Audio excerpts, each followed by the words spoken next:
10 seconds. All right, welcome back in, guys. You have not missed much here in terms of the draft. We have picked up a Tinker on Texas Tech, and right before that, a Rubik came through for Team Texas, aka University of Texas.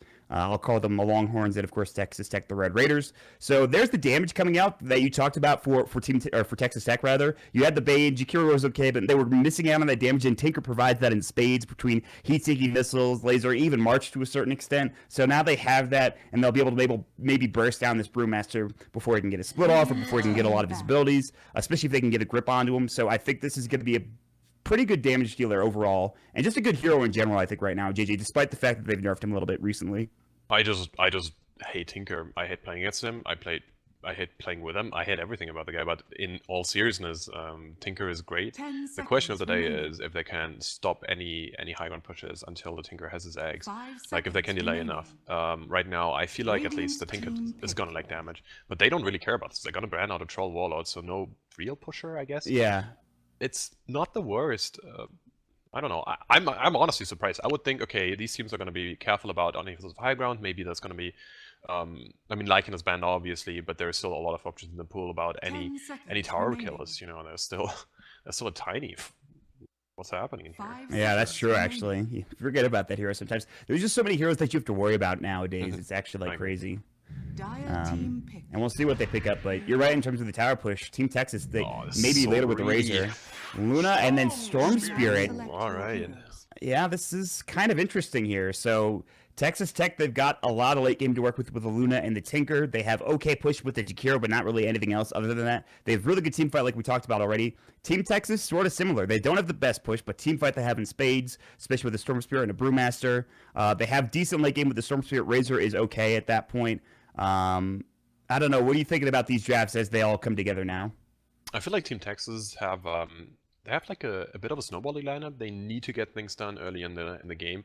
Kind of delay the Tinker Boots of Travel maybe. They have excellent roaming with a Tusk, with a Rubik. That's a long range. There's nothing the Tinker really can do. And even Jakiro and Bane needing to sit mid. I don't know if that's going to be the best thing. Titan is not going to need any sorts of help, but the Luna is. So I can see mid lane going to be kind of the place to be for a bunch of supports, to be honest with you. And that's going to be a rather interesting thing. Now, the thing is, even though I would say the University of Texas has to kind of get a high-paced game going, if they make it through the very late stages of the game, you know, like 6-7 slot territory, they're going to be in a great shape with the Tricord, because the Titan really isn't going to do too much, except he's going to get the third row shot or a refresher shot. So it's going to be a good one. So, in terms of late game, they do have the Storm Spirit, they do have the Razor, they do have the Brewmaster to fall back on. It comes down to that snowball-type gameplay that you were talking about for both of these teams, really. Also, in terms of what their early items are going to be, is this Luna going to want to farm, or is she going to want to fight more, or maybe get an early Dragonlance, something like that, and try to get involved with the Eclipse? I would imagine she will. And I think the biggest thing is the rotations as well. You have a Tusk Rubik on the Dire team. Those are great rotating heroes, especially the Tusk. Bane as well as Jakiro, they're okay. They're not the best rotating heroes in comparison to the other two on the Dire side. I think that's an important point to know. Oh no, bottom this lane. This is not good. This is... Luna, you do not want to die at level 1. Telekinesis, she's been lifted back. She will get body blocked, and that'll be a nice little bit of a first blood there for Max Mo, as they get the ward drop down too. So not only do they get the kill, they might also get the runes too. They're going to be a little bit aggressive here. And remember, it doesn't matter who gets the runes anymore, man. It's that big change, 40 gold at the level 1 runes, dude. So easy value right now. It's all about the value right now. I think they're going to get 3, yeah. Oh hell yeah, 120 gold for everyone. Easy. Oh, that is easy indeed, and that's exactly what we talked about in the draft. They kind of need to get some things done, and if the Luna dies level 1, that's a big deal. That's a lot of money going the way. And now, for me, like you were saying, okay, well, the Luna is going to be playing maybe a more greedy thing. I'm not so sure about this. Maybe if the mid lane doesn't go the way that the Tinker wants it to go and get the fast POTs, get the Soul Ring, I can see the Luna being forced to be more active, get a Master Madness, participate in the fights. Every Eclipse should be some sort of fight being forced, but it's going to be so hard against the Brew Split. Yeah. These Brewlings just eat those things up. And it's going to be interesting to see if they could shut down the Brewmaster with this tri-lane, though. Like, you talked about how important that Brew Split's going to be. Him getting level 6, oh, they actually found the Ice Shards. SNY is in some trouble. Lucas already threw up the clap, a couple more auto attacks. He's just stuck and killed. Good Nightmare, but there's no deny potential. Oh! Nightmare comes out, but it's still not going to be there. Maxwell will get the kill. They traded it off to Erotic Chopsticks just to make sure the Rubik can get off the last auto attack. So That was a good try though. I mean, that's kind of that's kind of again like this aggressive duo of a Rubik lifting people into shards. That's really filthy. Like you should feel bad about when you drop this and play this. Now it looks like it goes the other way around, but great shards So again. low. Wow, perfect. Yeah, great block there. Maximo will have to back himself up. He's already up to 700 gold on this Rubik. He's actually super rich. Get boots. You don't need to get a flying courier anymore. Maybe get some wards, get a smoke or something, get a stick even, especially in this bottom lane where there's all of this action happening. I would imagine he gets a stick soon, but he's going to have to heal first. So already, I think this is a pretty good lane for the Dire team. They've killed the Luna once. They've killed the Jakiro once. Lucas is getting up to level 2 pretty soon, which means it'll be a bit harder to kill him. We'll have the Drunken Haze up now, which will spam consistently, so this Luna has a tougher time getting last hits. And all things considered, I think this try versus try is working out pretty well for the Dire team, JJ. Yeah, I agree. I think it's fine for now. One of the things that I kind of want to talk about is this Tinker is up to a great start, 7 for 4, because right now there's no supports coming in, and I mean the laser on level 1 is just it's so hard to deal with as any player in the mid lane, kind of. And if I look at the other side right now, the Tide Hunter is getting murdered. He has 2 for 1 CS. Like, that is horrible, and this Razor is going to be a really big deal. Are we going to see the pipe? I'm not sure, but it could be what they kind of need to win the early team fights. And if you think about it, you have a pipe and you have a boost split that just screams early aggression. And now let's see what the Tusk can do with an Invis rune in the mid lane. Yeah, this is a pretty sick rune for a 2-minute rune, but the Tinker is really pretty far back at his tier 1 tower. Wind Waifu, which by the way is a great name, he's taking a lot of damage already from the Tinker just through auto attacks alone. He has level 2 laser, he has full mana to use as well. I don't know if they can get this gank done. They've also rotated the Rubik, but he's not quite at the mid lane right now. He's sitting sort of over to the side. He's pushing up. Maybe they can go for a play here. It looks like XCM knows something is happening, though. Oh, he yeah, will they're going bottom. back up. They know. They're going to try to find the brew now that they know the supports are missing, like you talked about. They can't find the kill.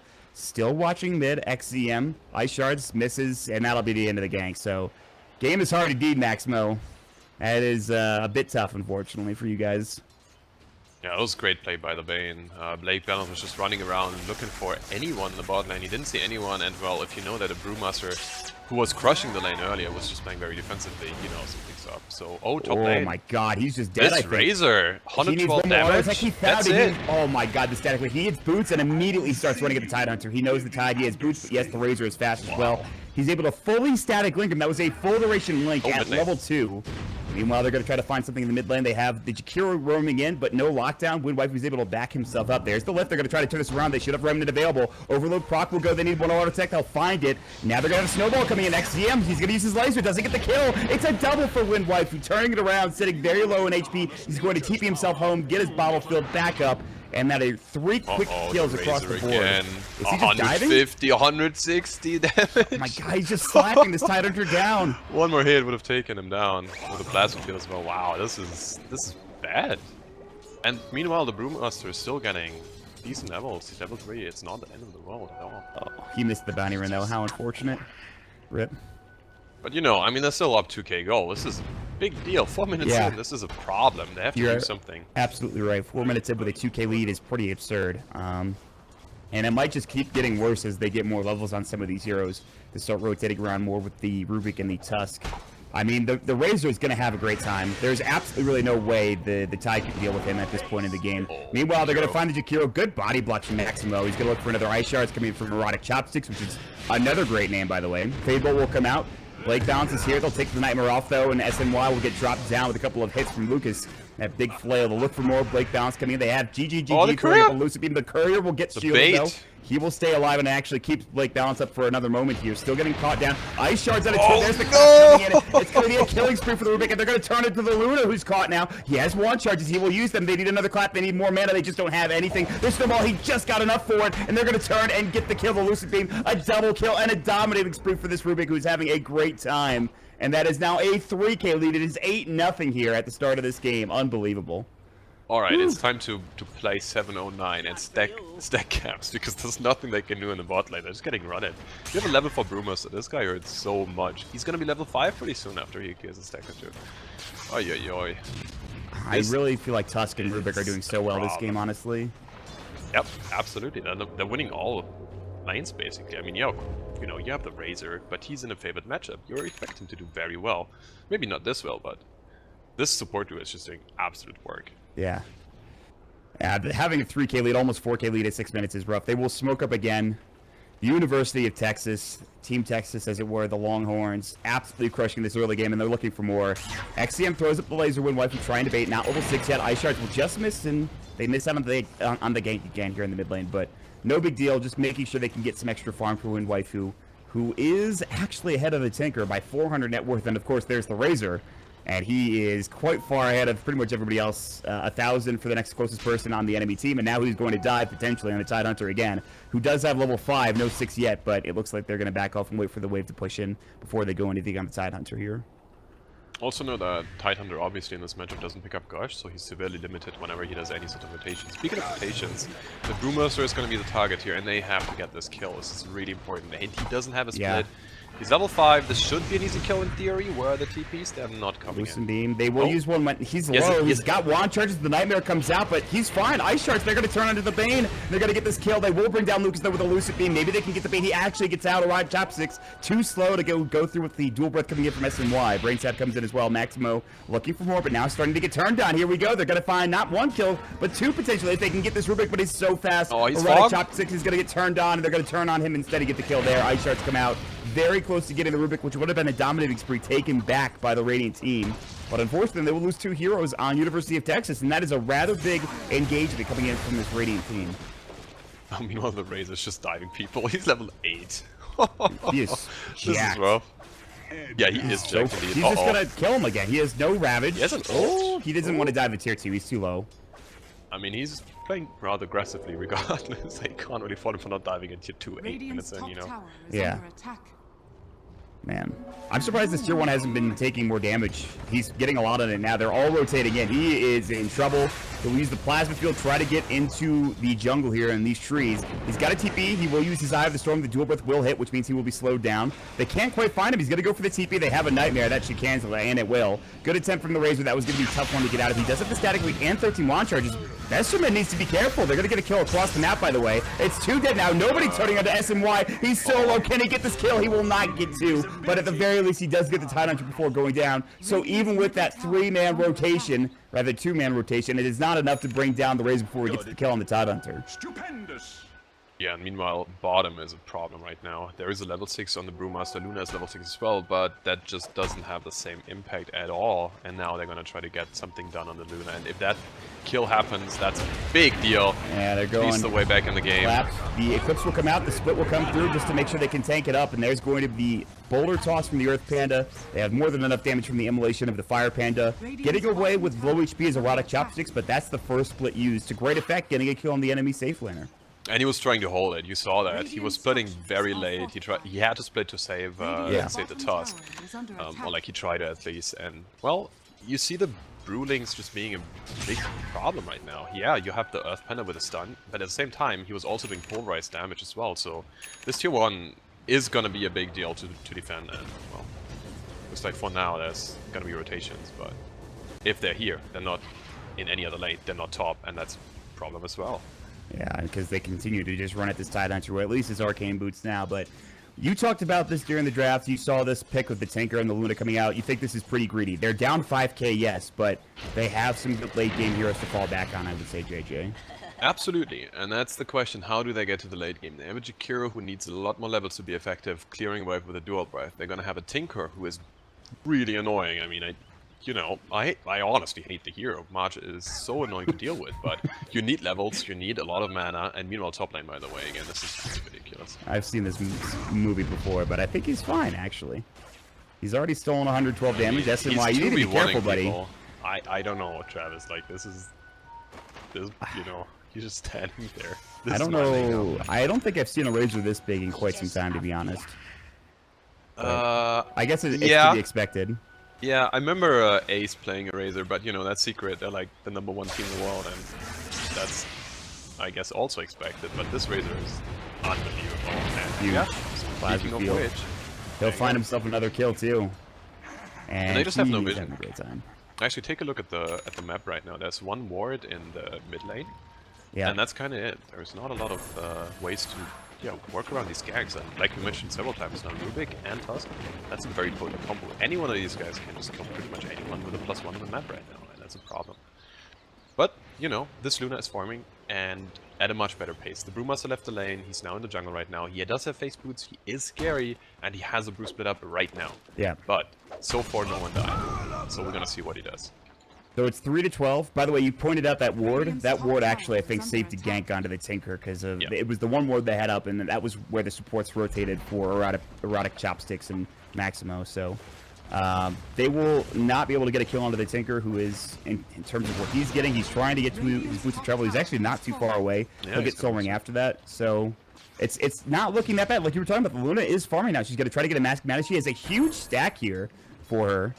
Which would be pretty nice to have for not only her, but for her supports as well, as the new changes from 7.09 make things a bit better for supports and stacking in the early stages of the game especially. Yeah, I agree. And, well, one of those things I kind of dislike whenever you have a Tinker in the game, your one position is severely limited in stacks, just because the Tinker wants to farm these stacks. For a while at least, especially coming up to the BFTs, the Soul Ring, maybe a Blink, you know. So right now, this Luna just needs to find anything she can, and she's doing a good job. Now level 8. But the problem, again, this Brewmaster at level 9, he's doing so well. Yeah. Like you talked about, Phase Soul Ring. He's actually super close to his Blink Dagger. I didn't even notice. There is going to be a lot of things happening here soon. This Rubik is going to get slept. They'll use the Dual Breath, though. They're going to come in. There's the Telekinesis. Brain Sap doing a lot of damage. Of course, it's pure. And then the laser comes out as well along with it. That is the dominating spree taken by this Tinker. And now he gets up to his Boots of Travel. And getting ever so close to his next few items. Soul Ring and Blink will probably be next on the list. That's a pretty big kill, but again, it is still a 6K lead for University of Texas, excuse me. Yeah, but these are the sort of kills you kind of need. That was excellent rotations. Now they're going to find another one of those supports. The problem is this Tusk is going to be hard to break down, and this Razor is in the vicinity, and he wants to fight. Yeah.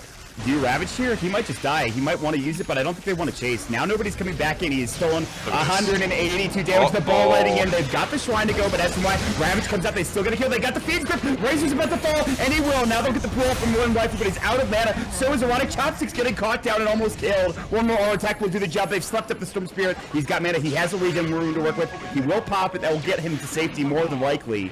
It is going to be a 2-for-0 trade. Ravage was expended. That is a great fight for Texas Tech. The Red Raiders getting back on the board.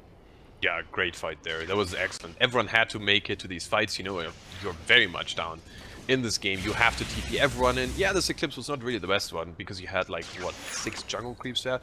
But it kind of helped. Everyone was scared. This Fiend's Grip was excellent. A lot of damage on a Razor who is very, very tanky already. And he just got bursted down. Now the problem is, though, he has a 4-stuff all of a sudden because he didn't really buy anything from now. So now this is rather scary, and he's gonna have a level 2 Eye of the Storm in just a second. But more of these fights is what this Radiant team really needs. The issue, though, is that they use Ravage, right? And Eclipse, too. They use their 2 big team fight abilities, so they kind of have to rely on the Tinker spam to defend this Tier 1 tower. I don't think it's going to be enough against the team of the Dire, so... Oh, this is... Oh, no. This is a problem. This could be really bad. Both supports are going to fall here for the Radiant team. Texas Tech. They'll lose the Jakiro, they'll lose the Bane. Good jump in coming through. I don't think they really had vision. They had a ward here towards the Shrine. They might have seen them rotating over. They saw them running in. Yeah. Excellent ward. This is exactly what you need. You know you're going to take tier 1s, which these wards very much provide vision for. You need to see when those stacks are getting cleared. This is perfect warning, honestly. This is just exactly what they need. And now, one of those things, yeah, it's only supports dying, but... without these supports, you cannot take a fight. Without taking a fight, you cannot defend the towers, like you said. This Tinker just cannot defend this on his own. There is no Blink, there is no Soul Ring just yet. This is a problem, so these supports have to be very careful. Okay, we have a Soul Ring, apologies on that, but still, we need some more time on the Tinker. And this Jakiro just walks down the same path. Still level 4. I guess the Rubik is as well, so that's some consolation prize. They still have the split for the Brewmaster, by the way. Not only that, but he's a Blink Dagger available. It's up in 3 once the rockets hit him and go away, and he will be able to back himself up. They might want to reinitiate onto this Tide Hunter. They did see him walk up for half a second. They're trying to take the control of the jungle back. They need that to desperately keep themselves in this game to get the farm for the Luna and the Tinker. But more action happening as nobody continues to pressure the top lane, trying to get to this Hurricane Pike. GGG has his Mask of Madness at the ready, so he's starting to get some farm, but it's a long road back into this game for the Radiant team. And that next fight, it could happen. They have Ravage up. They might want to make something happen with this Ravage, but it's going to come down to who initiates, I think, in this game, into this next team fight here, JJ. Oh yeah, it's going to be an interesting one for sure. The problem is 8k gold. There is a Blink Dagger on the Brewmaster. He's gonna have a level 2 split soon. This is one of the best ultimates in the game at this stage of the game. unbelievable levels coming out. This race is also level 12. This Storm Spirit is also going to be level 12. Not the biggest of the impact holds, but it's a problem. If he's fast in the team fights, he doesn't, you know, stand in these marches. He's not going to be standing in Eclipse. And this is... oh, this Luna's getting eyed. Oh, this smoke is about to break. Alright, Chopsticks will maybe tank the gank. Nobody's might going as well over just take it Static anyway. Link. He actually forces himself away. Good force. He knew he was in trouble there, so he got himself into a better position. He has picked up his Hurricane Pike as well.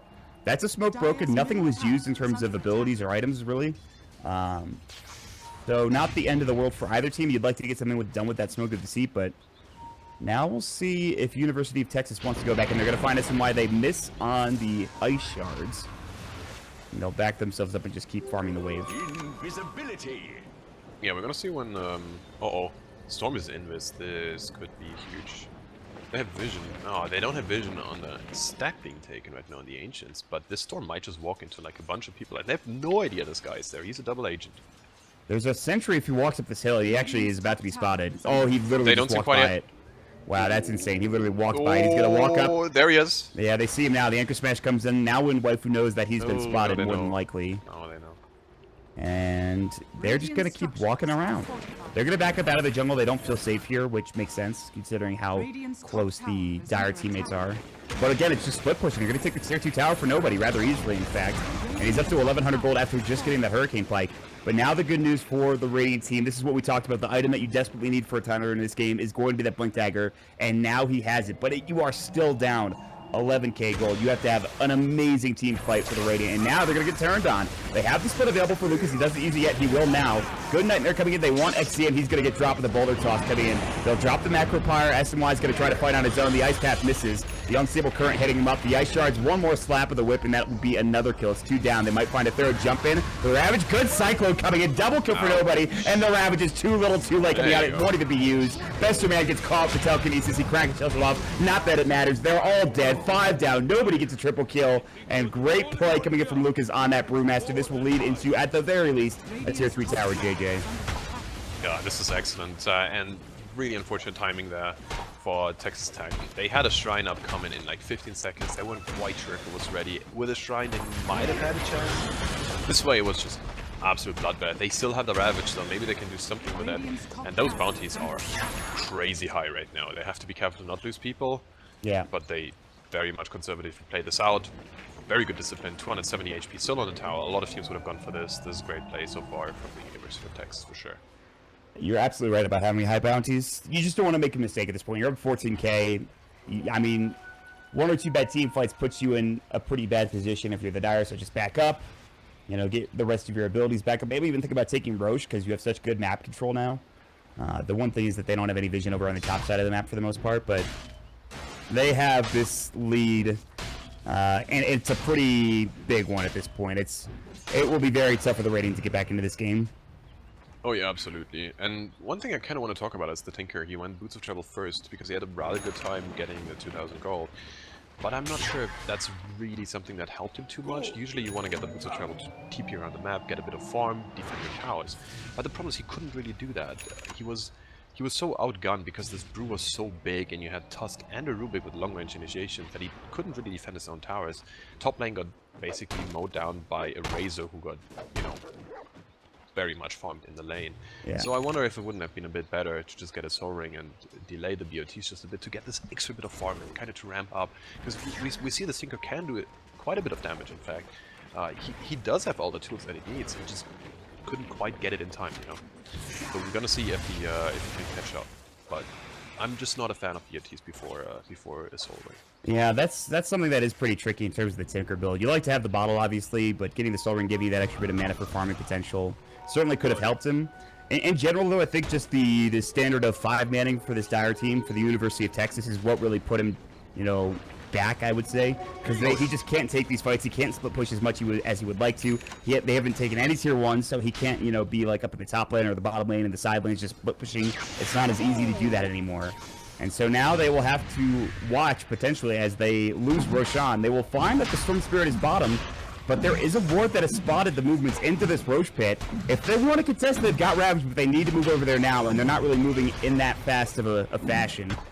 And the Luna is starting to run and make her way up there. They need a Blink Ravage to start this fight off. Luckily enough, Roche isn't that close to death yet. He's getting lower and lower as we speak, but Beasterman, he could come in. He's got the Blink Ravage available. He's going to go. Oh, 5-man! Hits it on to 5, but where's the follow-up? Ice Path comes in. They've got the Fiend's Grip. They got the Macro Power. The Snowball comes in, though. They will cancel the Fiend's Grip. This Split comes out. I just don't think they're farming done. They cannot take this fight. They've already lost 2. They're going to lose 3. They're going to lose 4.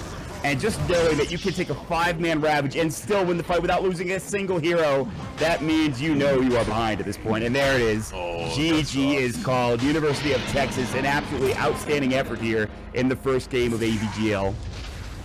Wow, what a beatdown. And that just hurts. Like you said, you see this opportunity, you want to go for it, you jump in.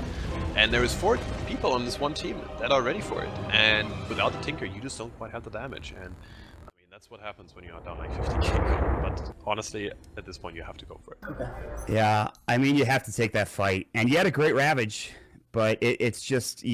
It's so tough when you just don't have the damage. The Tide blinks in, he Ravages. There's not really any follow-up. The closest thing they had was an Ice Path onto 2 and then a Fiend's Grip, but the carry wasn't in position in terms of the Luna, so there was no Eclipse. The Tinker wasn't doing that much damage in terms of what he was pumping out with Laser and Heat-Seeking Missiles. You're just too far behind at that point, JJ, I think, and that was a pretty surprising victory from Team Texas, from the University of Texas. They looked really good in that first game, I would say, JJ.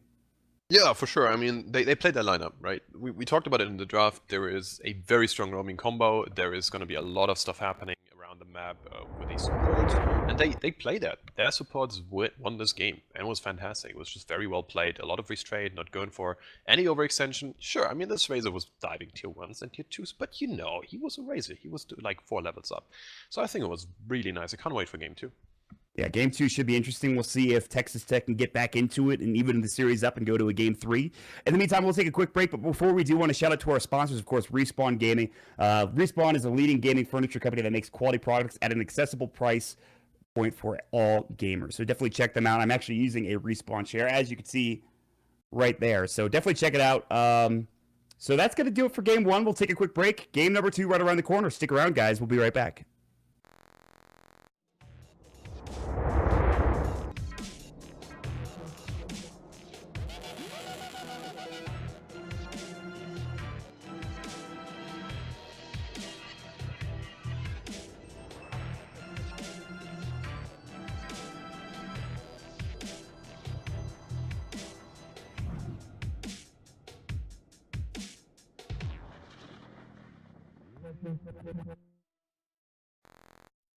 Got the Blink Ravage available. He's going to go. Oh, 5-man! Hits it on to 5, but where's the follow-up? Ice Path comes in. They've got the Fiend's Grip. They got the Macro Power. The Snowball comes in, though. They will cancel the Fiend's Grip. The Split comes out. I just don't think they're farming done. They cannot take this fight. They've already lost 2. They're going to lose 3. They're going to lose 4.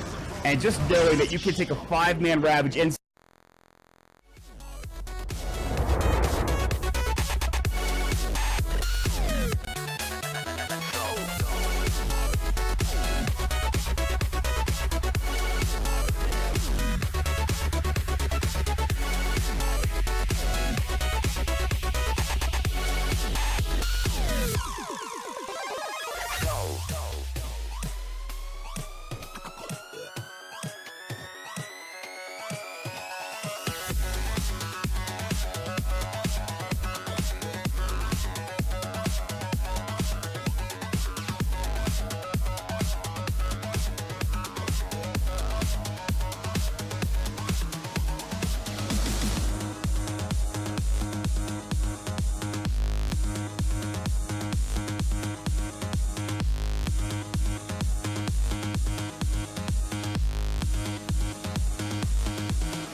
said,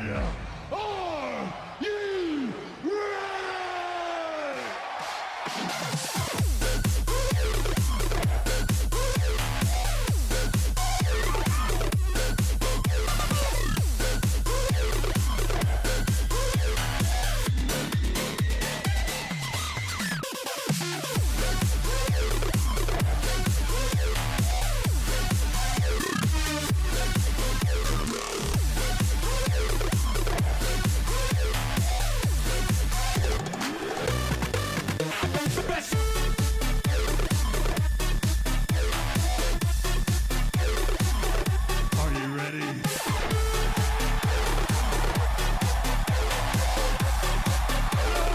Are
you ready?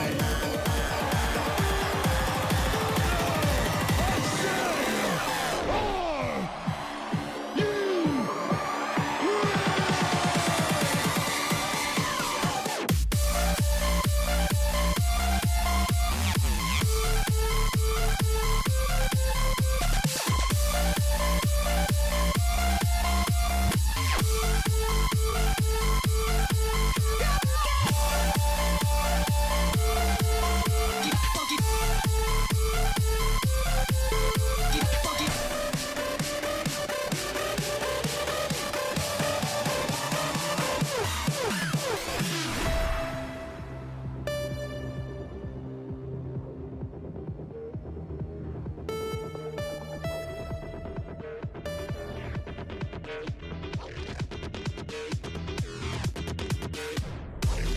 But I just gotta know one thing.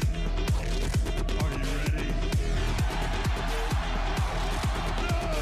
I said, are you ready?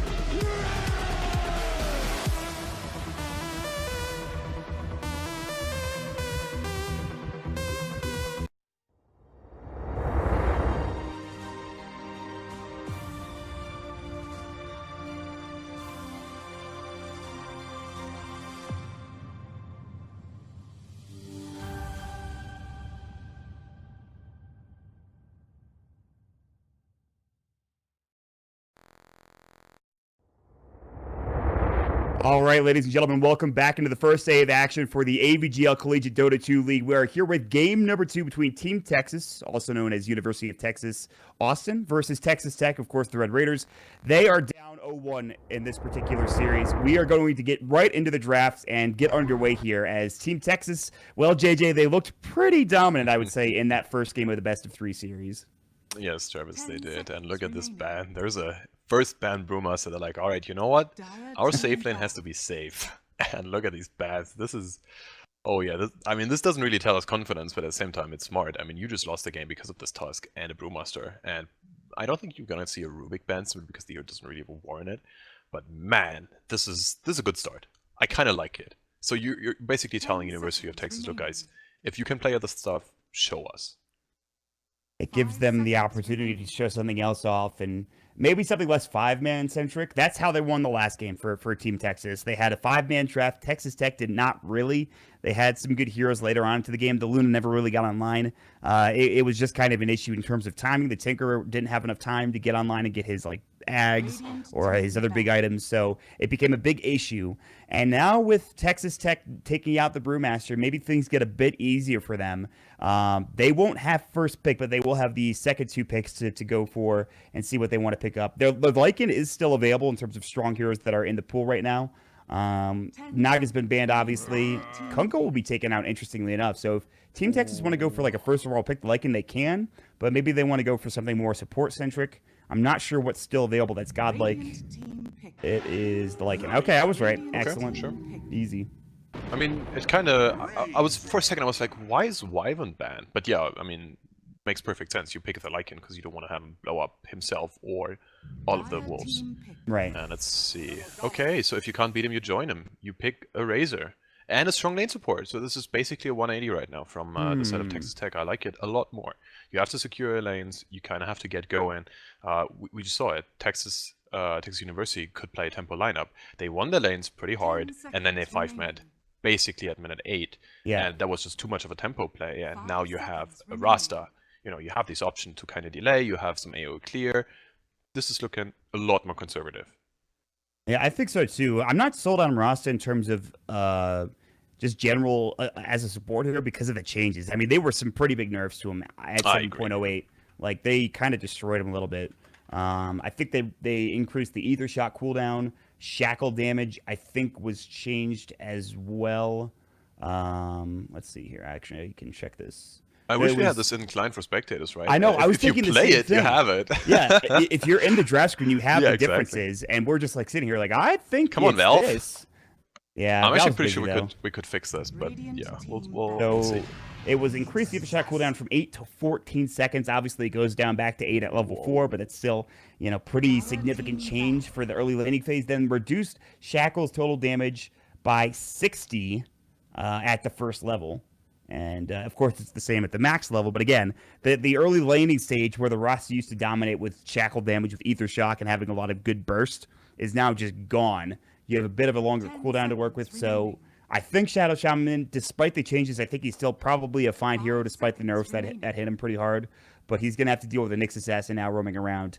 A good start for both of these teams. I actually like both picks to start this off with for both Texas teams. Yeah, and the Nyx denies a lot of heroes right now. You kind of don't want to pick an OD in him. Yeah. Not really a Storm. There is less of a chance to really get into a bad mid lane matchup, and picking the Nyx early is always a risk. There's going to be some sort of vision heroes, maybe something like a bounty hunter that just keeps track of the guy. But you still can play the Nyx as a 4 position, as a 3 position, depends on the matchup. He's not terrible in the offlane. I personally don't really like him too much. I think a 4 position Nyx is amazing, especially now with the Meteor Hammer changes, and now with the new patch being able to get some sort of money from the stacks. Maybe the Nyx can get a pretty decent timing on the Meteor Hammer, but we're gonna see. The bans so far are pretty centered. I love the Tinker ban. Oh yeah. Yeah. And yeah, Omni is super centered as well. This is very much conservative. I really like this much more than the last game. The last game was very one-sided. You had a very clear game plan for both of these teams, and now we're gonna see if there's just a bit of a cookie cutter build, or if it's more one-sided with the next few picks. I think they have good team fight for Texas Tech already. I wouldn't mind seeing a DK in the mid lane add some pressure to these towers in terms of the early game. Wait for Shadow Shaman and DK to get 6. start pushing down some towers, start taking fights, and also getting some more lockdown against something like the Lycan, who's already kind of tough to deal with. But they have the Disruptor for Glimpse and Static Storm and Kinetic Field, which will keep things a bit even in terms of their team fight potential against the Lycan. You have the Rasta lockdown as well. I like Texas Tech's draft a lot already. We'll see what Team Texas can do. They're going to go into their reserve time, and they will grab themselves a Vengeful Spirit. So they're going to have a bit more of a tempo as well, as Venge known for kind of getting aggressive in terms of pushing down towers, having the aura to help out with the Lycan in the early stages of the game. And we'll see where they want to lane this Venge, probably a 5-position support, but we'll see what else happens with these next few picks. Dire team pick. Oh, interesting. They go back to the Tidehunter. Alright, so these are a lot of teamfight heavy ultimates right there. This is... You have to be very careful about this. If this is indeed going to be a 5-man, like, just push the towers in lineup from the University of Texas, going up against the Tidehunter is a problem, and this Disruptor kind of the same. But, well, this is... I guess they just do want to dominate the lanes. Yeah, this is lane dominating Central. Yeah. Wow. How are they gonna lane this? That's like the interesting point. If I'm Texas Tech, I mean, yeah, you know, you just tell your Titan to go offlane, but there is basically no way to make it try and work because this enchant is going to come out of the jungle with a creep. Yeah, you have like a minute of free time to at least kind of win, quote unquote, this lane, but then there's going to be creeps in your face. And you don't really have the damage, like you said. The Shadow Charm got nerfed. There's not too much right click, so I don't think you can go aggro try. I guess it comes down to rotations, because you kind of have to seg one of your side lanes this way. Yeah, that's true. That's a good point. I think the Enchantress is a good pick here, even though they nerfed the base damage by 3, which is... It's pretty significant in the first minute or two of the game, but after that, it kind of is whatever. Still, though, like you mentioned, Enchantress getting some creeps, kind of being aggressive. Whatever lane she's in, she'll probably have a pretty good time. They'll have the supports roaming around, giving her some help as well. They'll ban the Death Prophet from Texas Tech. That would be more 5-man to go the way of Team Texas and more tower push, which you already have with a Lycan, who inevitably builds a Helm of the Dominator and potentially a Necrobook on top of that. Helm of the Dom build on Lycan, very popular right now. Getting a Siege creep at a certain time, also very strong. I wouldn't be surprised to see that. And you have creeps with the Enchantress, so you want to ban out heroes that can potentially push more against you if you're Texas Tech. And they will go for the DK. So in terms of talking about that push, they don't go Death Prophet, it's banned obviously, and they go DK instead. And then Texas Tech, they go for the Faces Void as the last pick. I don't know if I like that. That's so greedy again. It might be mid-Void. I think XDM played the Taker last game, and then they have the Razor in one of the side lanes. So it actually... Both of those heroes should get decent farm between the DK and the Void. Void can deal just fine with the DK's Breathe Fire. But it's a weird pickup. It's super long cooldown oriented for Texas Tech, which is not quite the case for Team Texas and the University of Texas. You know, I really understand this mid lane matchup. If you say Void with Dragonite, everyone's just going to farm. Yeah, Breathe Fire is pretty annoying, but it's not going to be this big of a deal. But the problem is, there's going to be a level 6 on a Dragonite. There's going to be a level 6 or like a level 7 on the Lycan. There's going to be a Helm of the Dominator, like you said. And suddenly, there's like 20 million creeps at your doors, and you're not playing Dota anymore, but they are billions. And there is not really a lot of any wave clear right now. Yeah, there is Plasma Field, there is Aethershock, but that's not really gonna help too much. Because Aethershock has no range. Like, you're gonna walk ahead. And, I don't know about this. Yeah, I'm with you. I feel like this is so greedy again. I was on board with the Texas Tech lineup, and then I saw the Tide Void pick, and I was kind of less so on board. I thought they could have picked something a little bit more tempo-oriented. Okay, simply because you kind of want to win your team fights. Otherwise, you're just going to get out-split pushed. You some sort of like lockdown. I think that's okay, especially because if you think about it, Lycan, he really doesn't want to buy BKB at all until like, you know, minute 40 or something. But we're gonna see how these lanes work. They have to win those lanes, I feel like, otherwise there's just gonna be too many creeps. Yeah, that's definitely for sure. And it all comes down to the beginning of the game, like we saw last game, where Texas Tech kind of got first blooded on the Luna. They don't want to have that happen again. They're making the same move. The Dire are.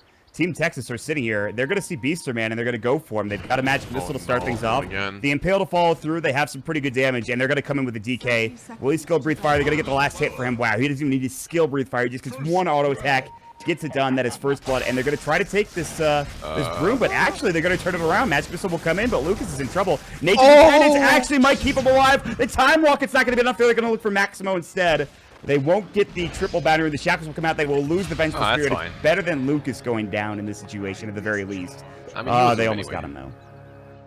Wow. And Lucas skilling up the Nature's Attendance instead of the Untouchable. When he was stunned, I was like, alright, he's gonna, you know, skill it up.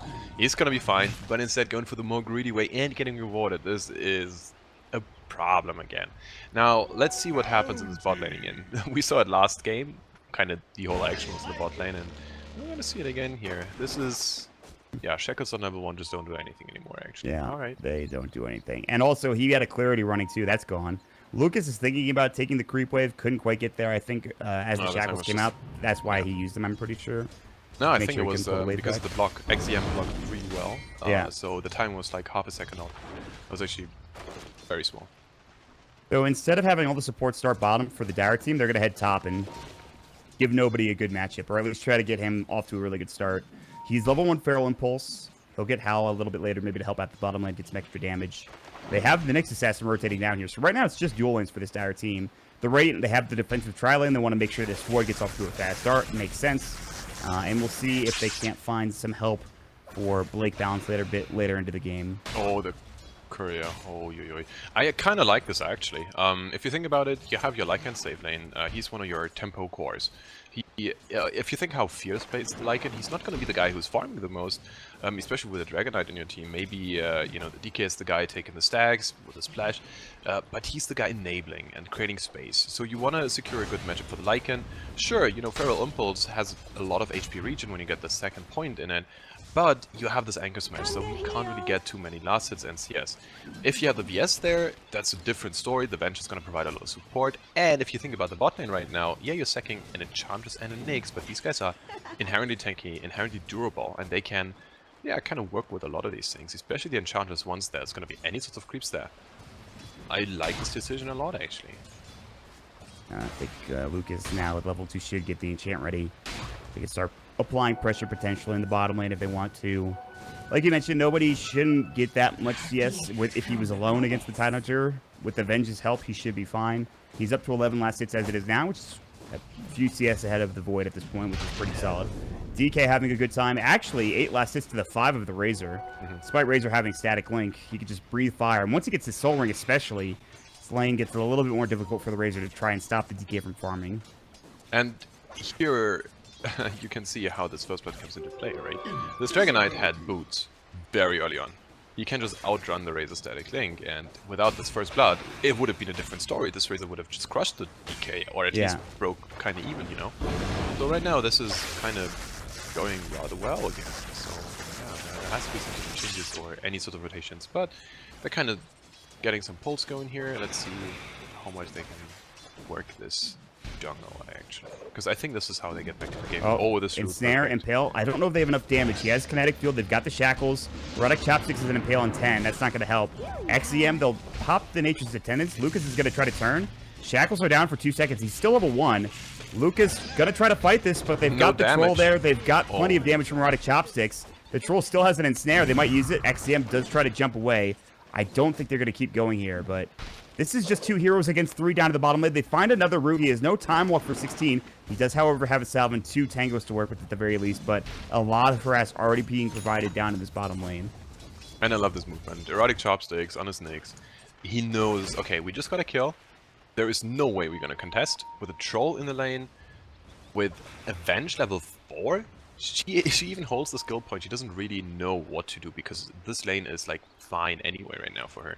So you just walk down mid and just create a bit of pressure. It doesn't have to be a kill, but as long as you kind of show and be like, yo, you have to be careful. You cannot push up. You can't play aggressive. This is why there's still 15 CS over DK. Yeah, this Razor is catching up a lot, but that's kind of what we expect, right? This is the one lane that has to go very well and is supposed to be.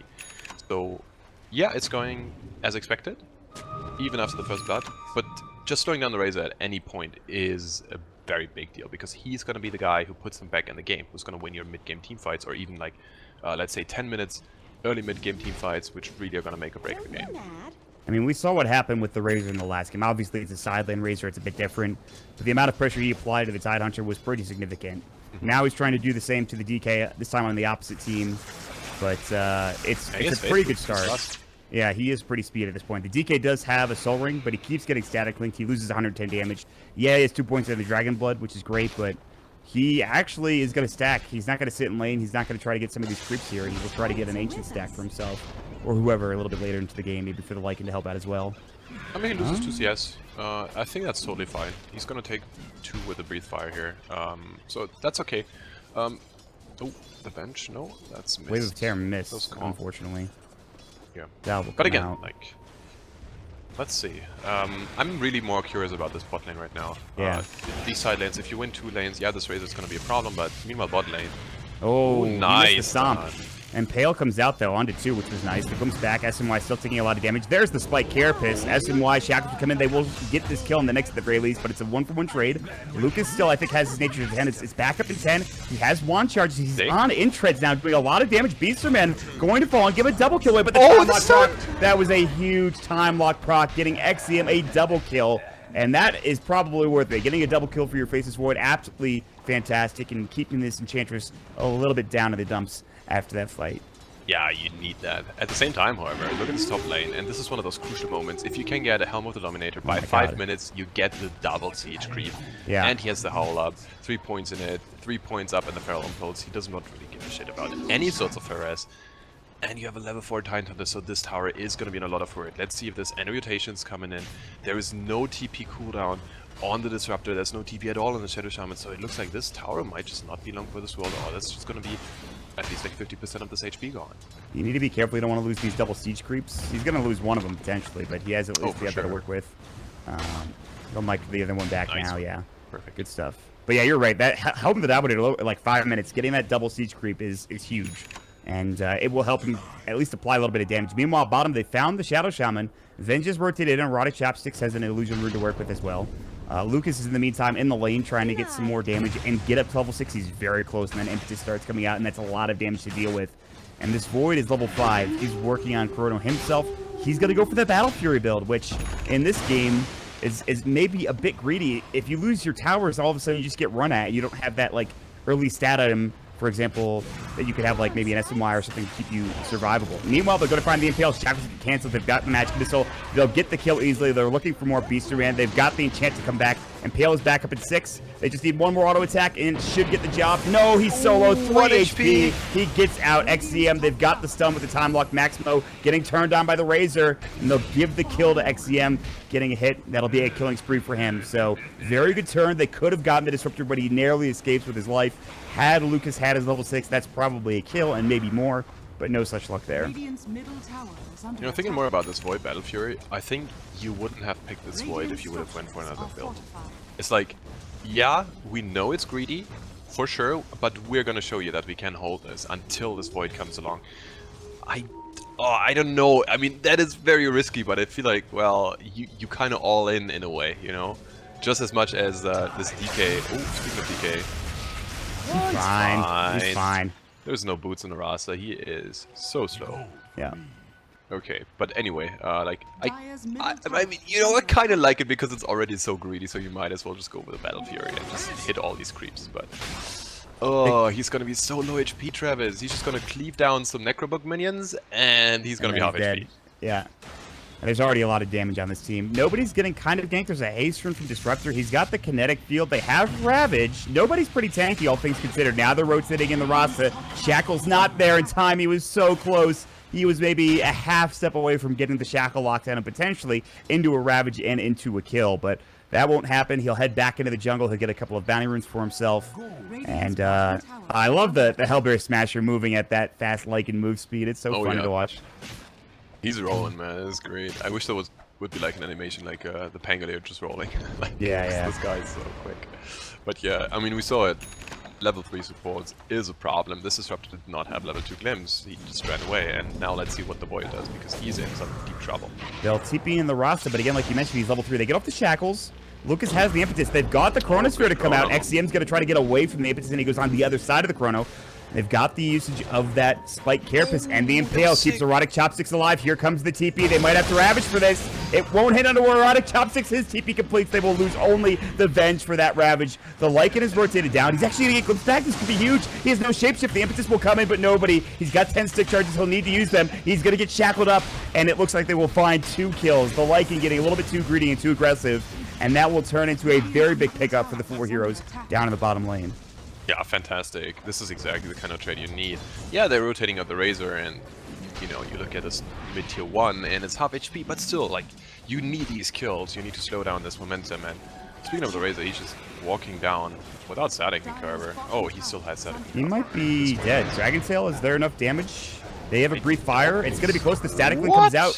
He might survive this. It looks like he will. He's got to just walk back in. So close. Yeah, he'll be good, though. But he has to go back home for now. But yeah, this is what you were talking about. You Elder Dragon form, you take the tier 1 in the mid lane, it's down to half HP. Bottom lane is about to die. This is your safe lane tower about to get dropped down. And that's what nobody was trying to accomplish by rotating bottom. Take out that tier 1, then move towards mid and take that out. But they get slowed down because of that fight. Still, though, they have a pretty good timing. It's a 2K lead.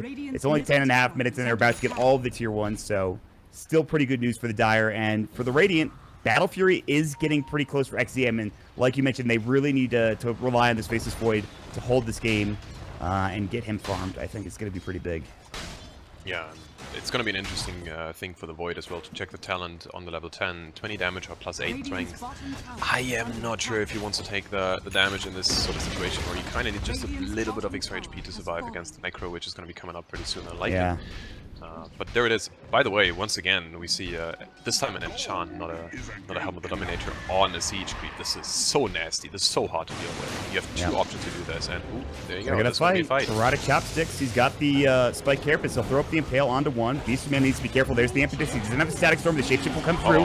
Nobody's gonna try to fight this. They don't have Ravage. They have to run. Magic Missile comes out. They might lose both. The Tidehunter. He'll get caught with the Centaur Conqueror Stomp. They will get this kill. The stick comes out. Won't save his life. XCM is in. He's got the Chronosphere ready, but he's getting chewed down. He has to pop it. Lucas, the pause, the Nyx Assassin. Oh, this DC is very untimely here for this Dire team. Where is the Nyx? He's pretty much halfway back at this fight. He's already running home because of the crash coming out. That is rather unfortunate. Yeah, and he could have just done the easiest sin of his life, a Spike Carapace into an Impale. Now, let's see Lucas. He was rather greedy in the last few engagements, just not ever switching back from the treads. But he can Magic Wand up, switch. He has a Drum Charge to work with. Exactly, he can just run away. I don't think he can get the kill onto XZM. I think he's too far for the Impetus, I believe. I don't know if they're going to get a kill on this. Yeah, he has to run. He had to use the Chrono to survive.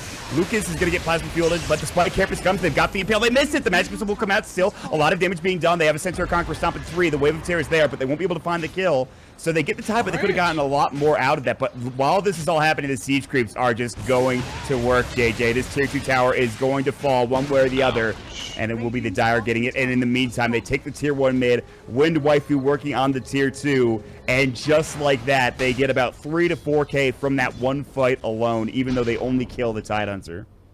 Yeah, it's just so unfortunate. And once again, we see this this very early game 5-man lineup, and it's not even a 5-man yet. Like they're just hitting creeps and hitting towers, and that's just what they do. And they're winning the fights, not really handedly at all. But it doesn't really matter as long as you push people back. You don't need to get the kills. You just need to get the structures.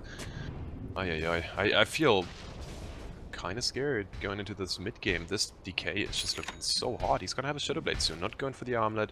He feels like he just wants to get a pick off or 2, and that's actually a thing I really enjoy. When you have this very pushing oriented lineup anyway, if you get one pick off, that usually means a tower. Now, if you have this sort of lineup, it might be a Rex, and it's so scary to play against. These supports are so starved, Travis. They need to get now sentries and dust. That means no more items, and that's a problem. Meanwhile, maybe they get a kill here, and that gets some extra experience for Beasterman. They've got the shackles. Lucas can't help him. I think he's just dead. Nyx Assassin will get dropped down. Good pick off. He warded, and that might even get countered. They saw him like walk up like this. He wasn't vendetted or anything because he only is level 5. So this ward could easily be countered if they notice they need a ward in his inventory. But we'll see if they do know that. And another pause for Erotic Chopsticks, who looks to be having some technical difficulties of his own. And we will take a second to figure out what's going on there and get back into the game in just a moment. Is this where I make a joke about the North American internet? I'm not sure. Excuse me, dude. Listen, Oh, I want to tell you, okay. North American internet is fantastic. It's the best ever. The best. 100%. Trust me, I know. Sorry, keyboard stuck. All right. I mean, well, All right. That was easy. that's fair. That's fair. You might want to invest in a new keyboard, my friend. Do we have a sponsor for that? No. I don't think so. All right. Maybe you can use one of those fancy chairs to Yes. to press the keyboard. Of Oh, course, that's a this is a perfect time for this. Respawn, shout out to them, one of our sponsors. Exactly. Respawn Fantastic Gaming chairs. Chair. They're designed to match every gamer's need, whether it's extended session for a charity marathon, an intense tournament match, or browsing Twitch. So Respawn chairs, definitely check it out. But we are back into the game. Keyboard issues have been fixed. We will get into 13 minutes into the game, a 5K lead for the Dire. We've taken a lot of the outer towers. Only two tier 1s, or rather two tier 2s, rather, stand for the Radiant team. Of course, Texas Tech University already down 0-1 in this series. It's going to be a tough way back into this game, but they do have the Battle Fury on the Void coming out relatively soon. It's actually setting like 50 gold away. Oh my god, if he's to die here. My god. Oh my god. Oh my god. Oh, yo. That was so close. All right, this is good. They can actually win this fight. They can pick up a lot of kills here. They're going to turn in. They've got the chrono available. Maximo is going to get turned on. The match missile. The shackles come out, though, and he will be the martyr for the cause. That is a support getting dropped down a mega kill spree, and now this Demon Edge is done. The Battle Fury is ready for the Faceless Void, but this is just the beginning. He's going to need a lot more farm like you talked about. Rather squishy. The stats, they don't really give you that much. It's just HP regen and mana regen for Battle Fury now. So something to consider when he's taking these team fights. He's going to need a little bit more time here, JJ, to get online, I think. Oh yeah, check the Lycan stash. Oh boy, He has level 2 Necrobot coming up. All right, that's right about now. I'm sure that's not good for Texas Tech. That is not good indeed. But if they can consistently win the fights, they do have a chrono ready. Speaking of, Dragon no, Tail, Breeze Void! Fire. No! Is it gonna be the? Oh, he just got soloed by Wind Waifu. He didn't even use the Shadow Blade. He doesn't need to. Literally, as soon as he gets to the Battle Fury, he gets solo killed by the Dragon Knight, who's already pressuring the tier 2 tower in the top lane. That is Get rough. out of my face! Yeah. And now that's Roshan. Oi, oi. Yeah, with Lycan, this thing dies so quickly. And they've got even the Necro 1 units there, the Necro 2 rather. And Wave of Terror, this thing is dead. There's no blink of the tide. Oh, he actually has it now, but there's no way they get there in time. So yeah, that's a bit unfortunate. And well, I mean, we talked about the Shadow Blade being something that enables pickups, that enables objectives. I guess you just, stun people that are in your face. That also works. yeah. Bit of an unfortunate situation, but that's exactly what it kind of comes down to, right? He was on, I think it was on Agi Threads as well, so you just overplay your hand ever so slightly, and as a Void, you are so squishy in the first few levels. Especially against the long duration stuns. Dragon Tail, a 2.75 second stun. Blink round. Here we go. Try to turn this. They have Aegis. Shapeshift will come out. Good static storm, though. He gets off the Shapeshift, but he's still going to fall. This is a huge fight coming up for the Radiant team. The Chronosphere, they're going to get 3 kills here, and they will be able to bring down this DK potentially. They have detection, I believe. Yes. They do. And they will get the Aegis.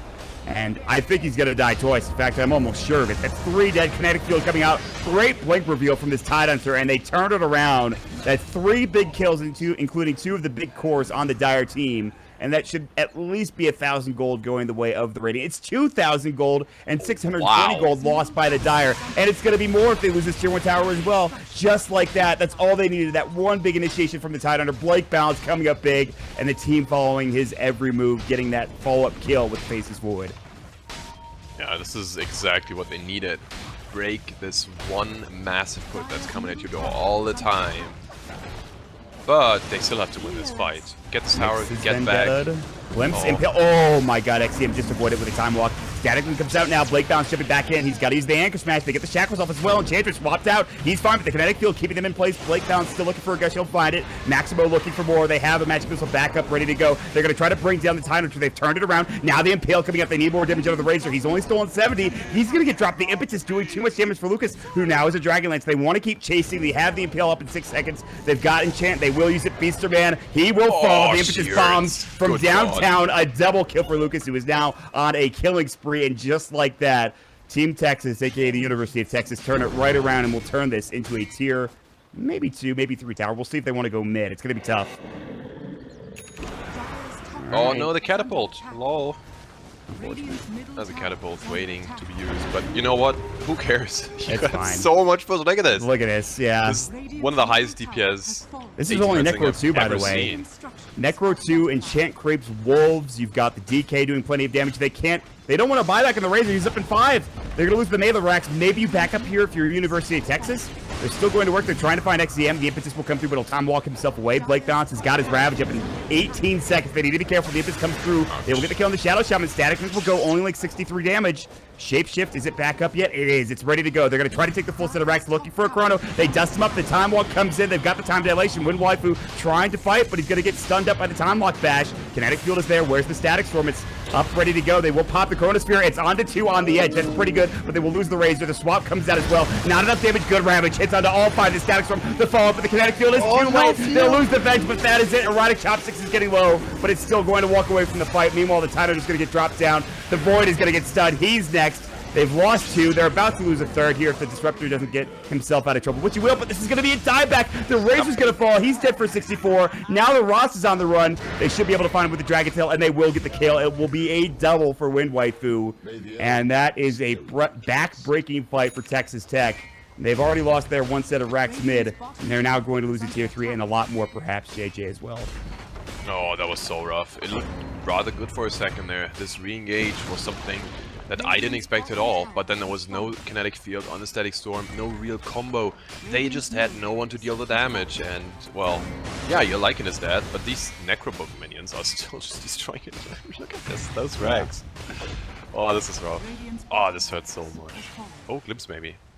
Yeah, they have the static, or rather the Thunder Strike, but yeah, he wasn't there in time. I mean, that was a great Ravage. Static Storm was almost on point. They just needed the kinetic field to catch all of them. The Void just doesn't do enough damage yet, also, is another issue. Yeah, and we have to keep one thing in mind. You have very long cooldowns that kind of win you those team fights. The second they're gone, we just saw it. They were like, alright, we're gonna get some kills, which was definitely some sort of like overstatement. They had to get this tier 1 from the side of Texas Tech, but you lose 2 people, and then you have no ultimates to fight. And these ultimates were not really coming up at any like tangible time, so they do lose another fight, which really puts them so far behind. Now 14k gold lead, just 20 minutes in is... Oh, this is so hard to come back. It's rough for sure. Yeah, they do have a Void, but can this Void out-carry? Like, it's Lycan's getting kind of aggressive here. Good swap, though. GGG is going to try to chase him. He comes back. He's got the shape. Kinetic field, they should have static storm available. They're not using it yet. The shackles come out, the Medetta. The Ravage Impale onto 5, and nobody's going to shapeshift himself away. He might live. They get off the chrono, though. They want this kill desperately. The Lycan comes in. It's a double kill, though, for nobody, as his minions are going to work. He might have lost his life, but he is destroying everybody else. The Mana Burn, XM, he's able to time walk away, but not far. Here comes Wind Waifu. They've got the Impale. They've got no Dragon Tail, but it's 2 seconds. They don't even need it. A double kill comes out from Wind Waifu. That is 4 dead. The Ravage Impale from Erotic Chopsticks was absolutely outstanding. Ah, that was unbelievable play there. He comes back, he comes at the back line and then just gets a sick 5-man impale. Oh my god. And that's when you kind of know you're gonna lose the fight. Speaking of which, he also went Blink and Midas instead of Meteor Hammer, but you know, that's okay. Oh, this is back. Kill. See ya. Oh god. They're going to try to finish this game off. He actually bought back to bots in, and he's going to do it. SMY has no Serpent Wards. He's going to get dropped. That's a Wind Waifu Mega's kill streak. That is going to be more than likely Megas, as they only have to deal with the ranged racks in the bottom lane. And there's no Disruptor or Shaman for another about 13 seconds. They will have their Void soon, but he doesn't have Chrono. 58 seconds. Ravage is all they have. They're going to use it. They're going to try to find the skill onto the Venge. But if they only get... They might not even get the Venge. If they only get the Venge, it's not really that great. The Impale about to come through from Erotic Chopsticks. He's going to find nothing this time around. They get the kill on the Venge, but it's still the Impetus that does the job on the Razor, who has no buyback ready to go. They've got the Breathe Fire to come in. It's a lot of damage, a lot of burst damage, a good static storm, but it might only get the Nyx Assassin on top of it. And they're going to try to fight with XCM, but it's a double kill for Lucas, and he has to time walk himself away. They've got the Dragon Tail. Wind Waifu, they're just going to go right onto the Void. He'll get dropped down, dead for 53, and they're just overrunning the base at this point, and that is it. GG is called, and for our first match of the AVGL, it will be Team Texas, aka the University of Texas Longhorns, that take the first match in this division. Oh, that was hype stuff. I'm not sure at all about the Shadow Blade, but I guess, you know, at one point when your tier 3s are in shambles and you're actually getting attacked, you have to buy anything that's somewhat affordable with your budget, and that was rough. Well, I mean, we kind of talked about this in the draft. Once again, we see University of Texas being very explosive. Yeah, you know, laning stage wasn't so bad at all, actually. It was rather even, but you get one pick-off, you get one fight, you get a tower, you get another tower. Suddenly you had two siege creeps just mauling down the tier 1 in the top lane. And this is kind of the whole story of the game, right? Very, very good decision-making from the University of Texas. That was excellent to watch, actually. Yeah, I mean, they just look good. They understand that 5-man was the name of the game for both games, and they did it perfectly. A little bit of split push here and there from the Lycan and the DK, but for the most part, they grouped up and fought pretty early on. They were not scared of the big cooldowns. Texas Tech had some pretty big fights. We saw it when they took that tier 1 tower in the mid lane. The fight before that was pretty gigantic. The Ravage initiation with the Blink reveal was pretty solid. But I think Team Texas looks like they were just on another level here in this second game of the series. In fact, of the series in general, I would say. Oh, absolutely. They showed well. They know how to lane. Good decision making from a strategy point of view. Excellent mechanical skill as well. And then they were very snappy in basically anything they did. Speaking of being snappy, I just want to say, you know, big shout out to Respawn. Great chairs. I wish I had one as well. I'm so jelly of you right now. These guys are amazing. You should check them out. Maybe we can set that up for you, big, buddy. Big shout out to all the homies in chat. This is great. This is exactly what I needed from this game. It was fantastic. For those of you guys that don't know, JJ, aka Pimp Mukhul, was somebody that I cast with a long time ago for Dota Pit Season 3. I think was the season that we started it off with. We cast a bunch of other stuff like Canada Cup as well. Great. So it's always exciting to hear you cast again, my friend. I love hanging out with you, obviously. For those of you that don't know who JJ is, he's the Obs God. He's actually heading over to ESL Katowice in a couple of days, the big major tournament. So, JJ, thank you for joining us here, and I wish you luck at ESL Katowice. It's going to be a lot of fun for you, I think. Thanks for having me. Really appreciate this. Hopefully it wasn't too bad with the German accent, yeah. Nah, you're good, man. You're good. So that will do it as we get into the end of the series, a 2-0 victory for Team Texas. And I believe that's going to do it for us today here for the AVGL. We have a couple of other games going on. We'll keep you guys informed. Of course, you can head over to the AVGL website and check out what's going on in terms of the other Dota games going on. I believe our next day of streaming action is going to be on Monday, I'm pretty sure. So we'll have that for you. I'll probably be casting along with somebody like Zayori. He'll hopefully be back soon. He's dealing with some other stuff. Team Texas will go up 1-0 in the Aghanims division. There are 4 different divisions, Aghanims, Tarask, Daedalus, and Mechanism division. So there are a lot of teams playing, and there's still a long way to go. Remember, it's a 10K prize pool, 5K for first place, and there's a land finals to top it off. And already Team Texas getting into a pretty good position to get to that land final. So with that said, guys, we really appreciate you joining us. I'd like to thank the AVGL guys, all the production that was done. We didn't have very many issues. It was a really good series in terms of a quick 2-0. A lot of fun to watch, in all honesty. With that being said, my name is Walt. With me is JJ, and we'll see you guys next time. Bye, everybody.